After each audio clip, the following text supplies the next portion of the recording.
program beliau ketika kampanye wali kota dan wakil wali kota itu harus ada termaktub atau ada di dalam RPJMD. Nyaman kotanya. Ya, ini penataan taman. Ya, di kelurahan-kelurahan ya.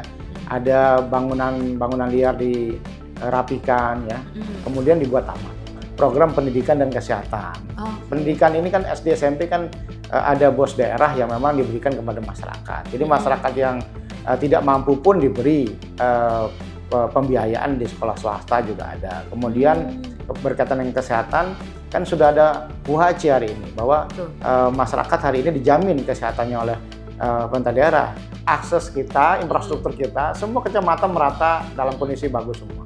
Ada beberapa kecamatan yang memang belum selesai infrastrukturnya. Hari ini kita selesaikan supaya masyarakat akses transportasi antar kecamatan ini gampang dan mudah dan lancar tanpa ada jalan rusak.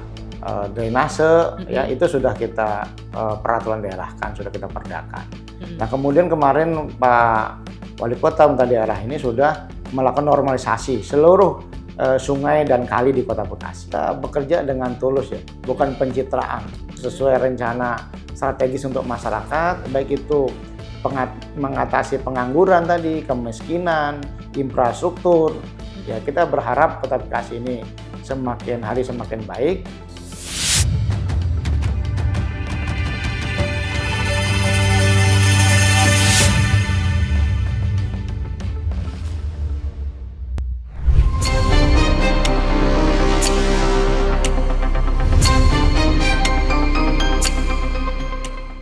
Assalamualaikum warahmatullahi wabarakatuh. Halo RJ Setia, kembali lagi bersama kami dalam podcast Unjuk Bicara spesial segmentase Bicara Parlamentaria. Senang sekali saya Indah Fitri dapat menemani Anda dalam segmen kali ini. Kali ini kita akan membahas terkait isu-isu penting nih yang berkaitan dengan Kota Bekasi karena narasumber spesial kita yaitu dari Ketua DPRD Kota Bekasi Bapak Dr. Haji Sardi Effendi SPDMM. Kita akan mengulik terkait visi dari Kota Bekasi yaitu Bekasi Hebat dan banyak isu-isu lainnya yang akan kita tanyakan kepada narasumber spesial kita hari ini. Ya, pemirsa sebelum kita masuk jangan lupa bagi Anda yang belum subscribe channel YouTube dari RG Pro untuk klik tombol subscribe-nya dan juga nyalakan notifikasinya lewat klik lonceng yang ada di samping logo subscribe. Karena nantinya akan banyak sekali konten-konten menarik yang akan di-share di channel RG Pro untuk Anda semua. Dan pemirsa, langsung saja kita sapa narasumber kita hari ini. Baik, Assalamualaikum Bapak. Waalaikumsalam warahmatullahi wabarakatuh, Mbak. Iya, senang sekali ini kita bisa hadir di sini, terutama saya ya Pak, bisa bertemu dengan Bapak Sardi Effendi, Ketua dari DPRD Kota Bekasi. Bapak gimana kabarnya hari ini, sehat? Sehat, alhamdulillah. Baik. Alhamdulillah. Tadi sebelum kesini sempat lewat mana dulu Pak? Ya, sebelum ke sini saya audiensi dulu ya dengan teman-teman yang memang akan membuat acara kepedulian tentang kemerdekaan Palestina. Oke, Maka saya pakai saya Sal Palestina. Bener, cakep, pantes ya. Tadi saya salfok ini udah pakai shawl ya, Free Palestine. Berarti Kota Bekasi pun ikut serta dalam mensupport ya kemerdekaan Palestina, bener ya Pak? Iya, kita support, kita peduli dengan Palestina. Wah, pantes ya pemirsa. Tadi ketika saya langsung melihat wajahnya Pak Sardi, ini sudah terlihat berseri-seri karena semangat banget ini pengen mendukung saudaranya gitu ya di Palestina. Ya, saudara kita semua. Benar, saudara kita semua. Nah, tapi ngomongin soal Palestina Pak, ini kita hari ini bahasnya lebih ke arah Bekasi ini ya Pak ya. Betul, kita bicara pembangunan Kota Bekasi. Betul, iya tadi saya juga udah kasih hint ya ke pemirsa ya yang menyaksikan RG Pro podcast bersama kita hari ini. Saya tuh sebenarnya pengen ngulik nih Pak tentang visi dari Kota Bekasi itu sendiri Pak, visi Bekasi Hebat. Nah ini kan kita sama-sama tahu ya Pak bahwa visinya itu Bekasi nyaman kotanya, sejahtera warganya. Wah, Bekasi nyaman kotanya, sejahtera warganya. Menarik ini ya Pak. Apalagi terkait dengan RPJMD nih, rencana pembangunan jangka menengah daerah ya. Ini kan pasti berhubungan nih Pak sebagai kompas pembangunan Bekasi ke depannya.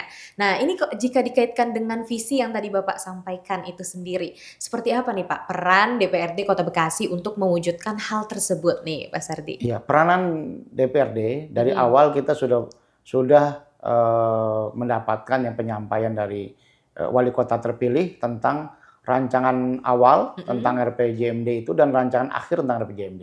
Sehingga DPRD, saya sebagai ketua DPRD sudah menugaskan Pansus RPJMD untuk membahas tentang Perda RPJMD. Dan hari ini sudah hampir selesai dan hari Senin insya Allah kita akan paripurnakan RPJMD di mana seluruh rujukan kebijakan umum anggaran, kemudian APBD yang memang 5 tahun yang akan datang sesuai dengan janji kampanye wali kota, wakil wali kota terpilih, itu harus ada di RPJMD semua. Ya, sehingga visi beliau ketika kampanye, program beliau ketika kampanye, wali kota dan wakil wali kota itu harus ada termaktub atau ada di dalam RPJMD. Gitu. Benar-benar. Berarti bukan hanya dokumen saja, tapi harus direalisasikan seperti itu ya Pak Ya, ya? itu sebagai rujukan untuk membuat program-program kebijakan 5 tahun ke depan oleh wali kota. Jadi jangan sampai wali kota membuat kebijakan atau program yang tidak ada di RPJMD. Ini tentu menyalahi aturan. Iya, benar-benar. Nah, sejauh ini Pak, kira-kira sudah berapa banyak gitu langkah yang direalisasikan ya sesuai dengan RPJMD itu sendiri, Pak? Sekarang kita lihat ada visi wali kota nyaman kotanya. Ya, ini penataan taman. Betul. Ya, di kelurahan-kelurahan ya. Ada bangunan liar dirapikan ya. Kemudian dibuat taman. Jangan sampai bangunan liar itu dirapi, digusur, tapi tidak ada solusi habis itu. Nah, sehingga nanti kembali lagi seperti itu yang ada. Sehingga sekarang ini bangunan-bangunan liar yang tampak tidak indah dibuat taman-taman di setiap kelurahan. Kemudian juga ada visi wali kota dan didukung oleh Gubernur Jawa Barat tentang wisata air Kalimalang. Nah, ini kita lihat wujudnya seperti apa rencana-rencana program itu. Dan itu semua memang harus ada di RPJMD supaya kita bisa lihat sisi-sisi mana yang memang membuat nyaman kotanya. Kemudian juga akan ada tempat-tempat destinasi wisata seperti penataan situ-situ yang ada di Kota Bekasi. Ya, situ ada danau-danau ya yang ada di Bekasi Utara misalnya.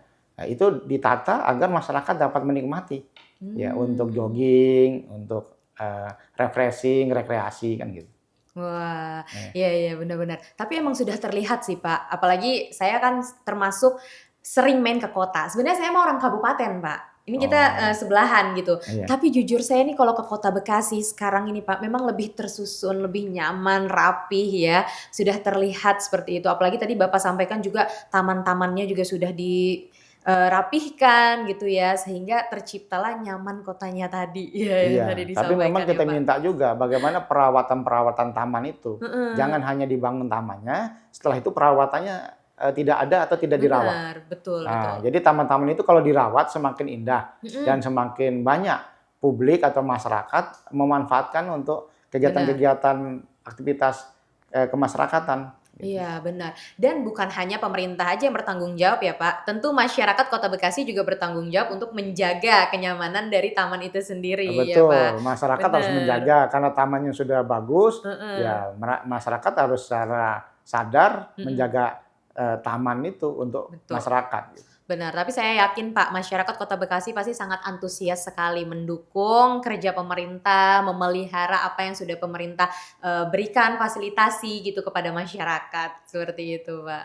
Iya. Iya. Nah Pak, ini kita lanjut lagi nih Pak, terkait tadi kan yang pertama kan visinya tadi tentang nyaman kotanya ya Pak ya. Yang kedua tadi tentang apa tadi Pak? Sejahtera warganya. Sejahtera warganya, benar ya, nyaman kotanya dan sejahtera warganya. Nah, bahas tentang sejahtera warga nih Pak. Ini kan kita tahu ya Kota Bekasi ini salah satu kota yang akses transportasinya ini mudah banget Pak.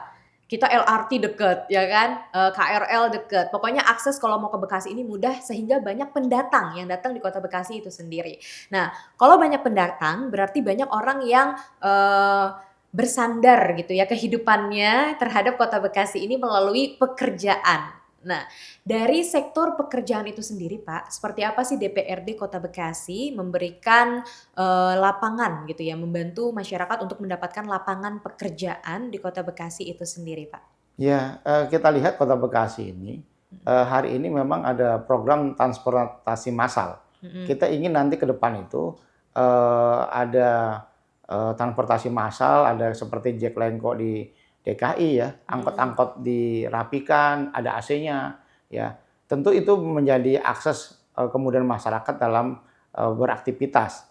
Kemudian juga kita ada program juga dimudahkan berinvestasi di Kota Bekasi. Kalau investasi di Kota Bekasi mudah, tentu kan banyak juga lowongan pekerjaan yang diberikan nantinya. Kemudian ada juga pemberdayaan UMKM. Bagaimana hari ini pemerintah daerah concern betul harusnya terhadap UMKM. Kan ini kemandirian ekonomi kemasyarakatan. Jadi jangan sampai masyarakat hari ini hanya menunggu lowongan pekerjaan, tapi investasinya kurang, tapi UMKM, usaha-usaha ini dibangkitkan, dihidupkan, diberikan pelatihan, permodalan, pemasaran, sehingga UMKM ini tumbuh.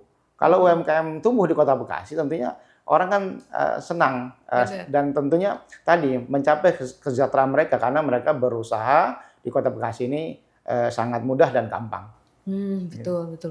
Jadi aksesnya juga makin mudah ya Pak untuk mendapatkan pekerjaan apabila mereka pun terbentuk lewat UMKM itu tadi Iya, ya Pak betul. ya. Ditunjang lagi ada program pendidikan dan kesehatan. Oke. Pendidikan ini kan SD SMP kan ada bos daerah yang memang diberikan kepada masyarakat. Jadi masyarakat yang tidak mampu pun diberi pembiayaan di sekolah swasta juga ada. Kemudian berkaitan dengan kesehatan kan sudah ada UHC hari ini bahwa masyarakat hari ini dijamin kesehatannya oleh pemerintah daerah yang yang tidak memiliki asuransi, maka premi asuransi PBI, BPJS ini dibayarkan oleh pemerintah daerah.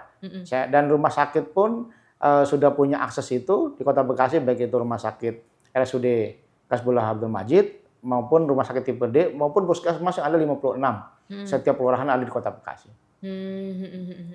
Oke Pak, ini masih tentang pekerjaan nih Pak. Ini kan saya termasuk Gen Z lah yang main medsos gitu ya Pak. Biasanya kalau di medsos itu tuh suka ada yang bilang gitu, kalau cari kerjaan di Bekasi saingannya kadang bukan cuma sama orang Bekasinya doang, tapi bisa sama ordal atau sama orang yang di luar dari Bekasi. Nah respon Bapak sendiri nih Pak, apabila ya ada isu-isu seperti itu dari Gen Z, bagaimana nih cara Bapak untuk meluruskan bahwa sebenarnya peluang bagi orang Bekasi itu sendiri pun banyak gitu loh Pak. Apalagi tadi pemerintah sudah memberikan banyak fasilitas lewat program-programnya seperti itu Pak.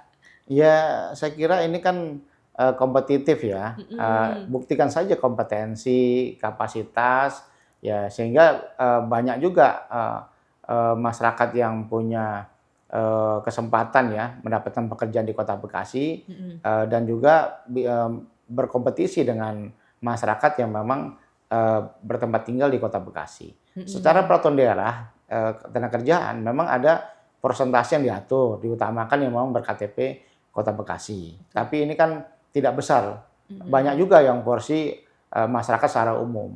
Ya, artinya kesempatan bekerja peluangnya sama, tinggal dibuktikan saja tentang kompetensi dan kapasitas bahwa mereka itu mampu ketika ada lowongan kerja sesuai dengan lowongan kerja yang dibutuhkan. Iya, Gitu. benar, betul. Balik lagi ya Pak, memang semuanya sesuai dengan kemampuan dan kompetensinya gitu.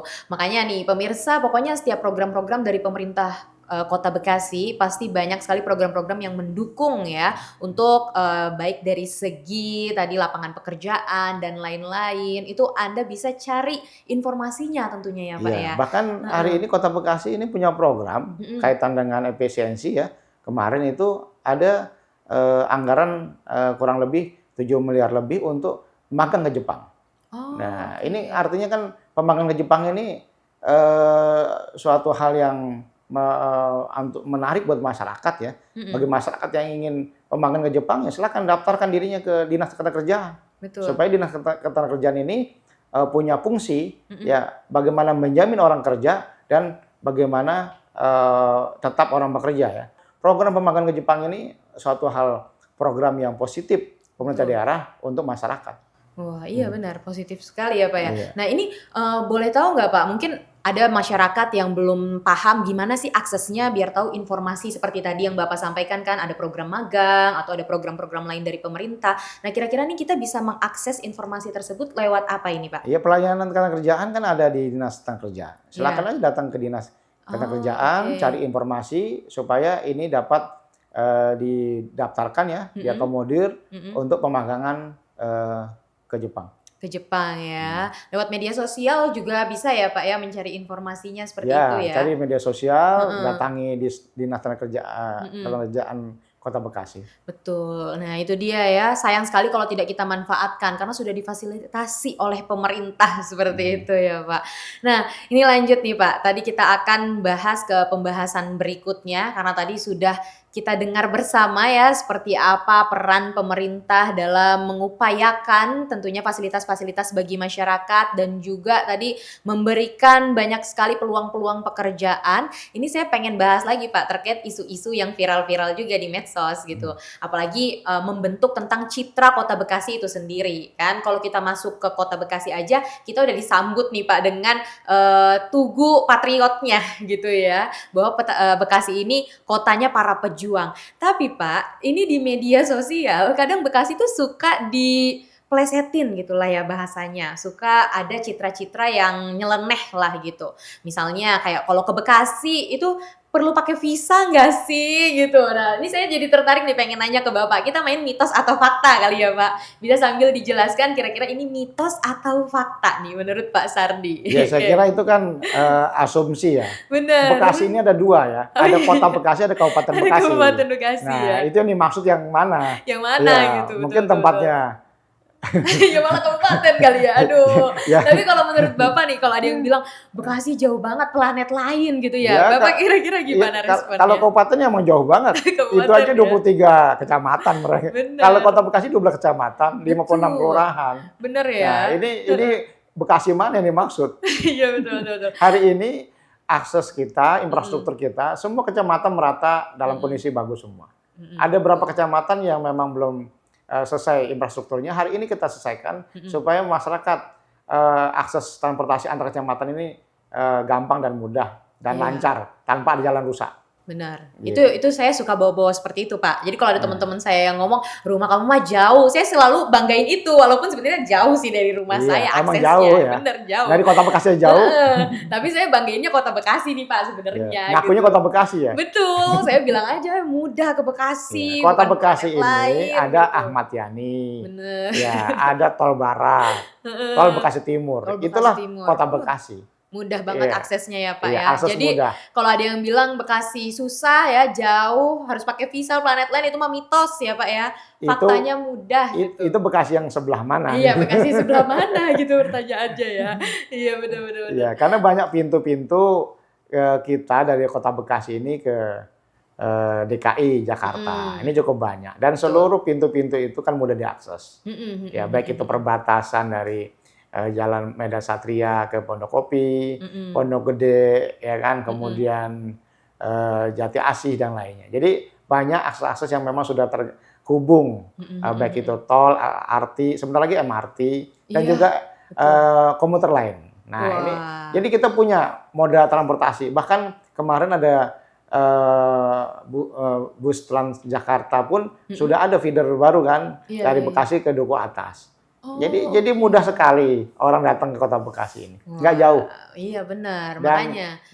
murah meriah untuk Murah meriah, ongkosnya. iya betul, Iya, benar Pak, saya setuju sih. Karena saya iya, salah satu masyarakat yang senang menggunakan kendaraan umum, Pak. Karena emang iya, nyaman banget. Apalagi iya. kalau saya tuh biasanya suka naik LRT dari Iya. Jatimulia tuh, Pak. Nyaman, murah, hemat, dan irit. Iya benar, nyaman, murah, hemat, irit ya. Iya, Jadi itu Citra Bekasi itu sebenarnya mudah diakses ya. Itu medsos-medsos aja bikin standar-standar Bekasi yang mana gitu kan, iya Pak. bagus juga buat Iya. Oh, koreksi, buat ya, koneksi buat ya. evaluasi supaya Iya. Kota Bekasi ini semakin maju, semakin Heeh. baik dan berkembang. Iya, Iya. betul. Nah, kita bahas citra yang lain nih, Pak. Kalau lagi musim hujan, nih, biasanya ada yang ngomong Kota Bekasi itu kadang suka banjir, misalnya gitu. Banjirnya di mana-mana, masih susah ditangani dan lain sebagainya. Nah, ini bagaimana nih respon dari Pak Sardi sendiri selaku Ketua DPRD apabila ada citra-citra seperti itu dari Ya, kita netizen? rencana induk Mhm, strategis ya kaitan dengan drainase ya mhm, itu sudah kita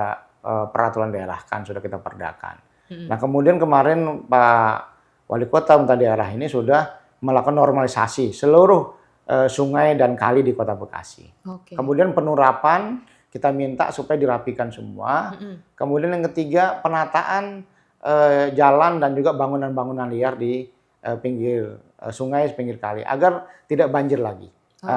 Dan drainase pun dengan sigapnya tim pematusan itu membersihkan, mengangkat kotoran yang ada di selokan saluran air, supaya semua lancar di Kota Bekasi ini drainase yang ada. Dan kita pastikan masyarakat tadi nyaman untuk warganya ditinggal di Kota Bekasi ini. Benar, wah banyak ya berarti usaha pemerintah untuk mewujudkan kenyamanan terhadap masyarakat. Nah, RJ Setia, jangan sampai pemerintah Kota Bekasi bekerja sendirian. Tentu masyarakat pun harus ikut bekerja sama ya Pak dalam mensupport setiap program-programnya, seperti itu.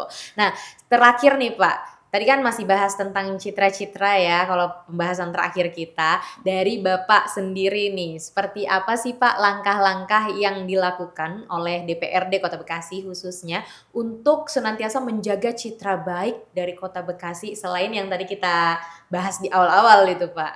Ya, menjaga citra ya tentunya kita bekerja dengan tulus ya, bukan pencitraan. Ya, karena kalau kerja dengan tulus ya kerjakan saja sesuai aturan, sesuai rencana strategis untuk masyarakat, baik itu mengatasi pengangguran tadi, kemiskinan, infrastruktur, layanan pendidikan, kesehatan, yang semuanya untuk masyarakat Kota Bekasi. Jadi kalau masyarakat Kota Bekasi sudah dilayani dengan baik, dengan tulus, saya kira ini tentu bagian dari menjaga citra itu sendiri. Tapi kalau bekerja tidak tulus, ya hanya pencitraan, ya tentunya ini menjadi persoalan, tidak ada kerja nyata yang ada. Ya, kemudian juga masyarakat pun tidak ada pembangunan partisipatif, tapi masyarakat respon sekali menjaga pembangunan yang ada di Kota Bekasi ini. Baik itu dari taman tadi, sungai-sungai itu sudah dirapikan, dijaga, jangan sampai ada buang sampah di sungai atau di kali lagi, sehingga mengakibatkan banjir. Ya, kita berharap Kota Bekasi ini semakin hari semakin baik, dan yang paling penting adalah pendapatan asli daerah dari pajak, dari retribusi, semuanya itu ya untuk kepentingan masyarakat kita gunakan. Wah, luar biasa ya.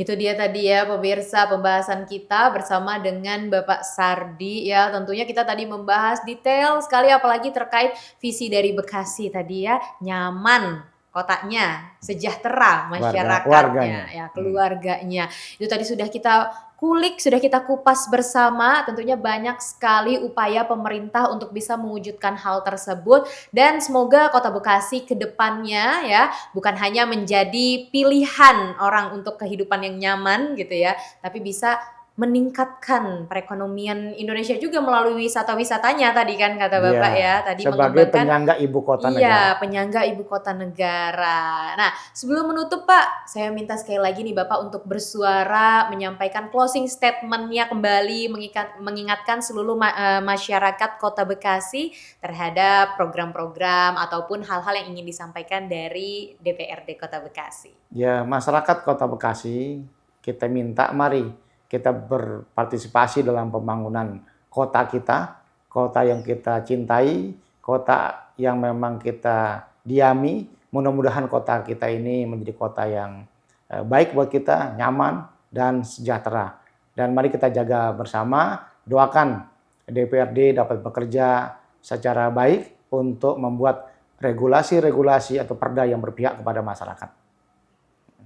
Baik, terima kasih banyak Pak Sardi atas waktunya, dan terima kasih telah berbagi kepada kami di sini tentunya di segmen Bicara Parlementaria. Semoga kedepannya dari apa yang Bapak sampaikan ini juga menambah pengetahuan masyarakat Kota Bekasi juga ya untuk senantiasa bekerja sama dan mendukung semua program-program pemerintah agar terwujud visi dari Kota Bekasi itu sendiri.